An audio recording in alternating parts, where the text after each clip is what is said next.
Praise the lord. ఈరోజు పునరుద్ధాన వాగ్దానం చూద్దాం. 2వ దినవృత్తాంతాల గ్రంథము 15వ అధ్యాయము 7వ వచనం. కాగా మీరు బలహీనులు కాక ధైర్యము వహించుడి, మీ కార్యము సఫలమగును. దేవునికి స్తోత్రం. మరి మంచి వాగ్దానాన్ని ఈరోజు దేవుడు మనకు అనుగ్రహిస్తున్నాడు. మన జీవితంలో అనేక పరిస్థితులను బట్టి మనం కృంగిపోతూ ఉంటాం.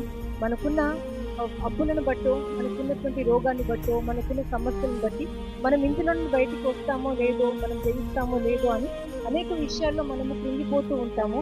కొన్నిసార్లు మనము మరి ప్రార్థించుకునే పరిస్థితుల్లో కూడా మనం అంత దూరస్థితిలోనికి వెళ్ళిపోతాం. కానీ ఈరోజు మనందరినీ ధైర్యపరచడానికి దేవుడు ఇస్తున్నాడు వాగ్దానము.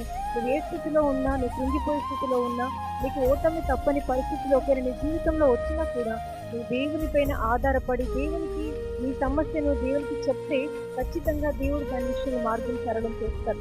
యెహోషాపాతు విషయంలో తన పైకి 3 రాజ్యాలతో యుద్ధానికి వచ్చినప్పుడు తనకున్న బలము చాలక, తనకున్న శక్తి చాలక, తను భయపడ్డ పరిస్థితిలో అందరూ కూడా ఉపవాసం ఉండి దేవుని దగ్గర విచారణ చేసినప్పుడు మరి దేవుడు వారికి జవాబును అనుగ్రహిస్తాడు.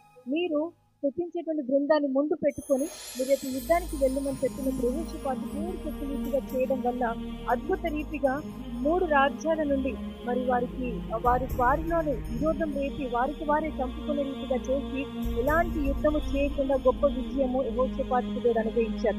ఈరోజు నీవే ఊరకనే నిలుస్తుంది మనం చూస్తే దేవుడు కార్యం ఖచ్చితంగా చేస్తాడు. కృంగిపోకుండా మనం దేవుని పైన ఆనుకుంటాం. ప్రతి సమస్యని నీవు దేవునికి అప్పచెప్పు. అన్న ఏ రీతిగా అయితే దేవుని దగ్గర మొదలుపెట్టిందో, దావీదు ప్రతిసారి ఏ రీతిగా దేవుని దగ్గర విచారణ చేసుకుంటూ యుద్ధాలు విజయం పొందుతున్నాడు. మన జీవితాల్లో కూడా ప్రతి సమస్యను దేవునితో చెప్పి మనం విజయం పొందుకుందాము. ఈ వాగ్దానం మన పట్ల నెరవేర్చుకుందాం. ఆమేన్.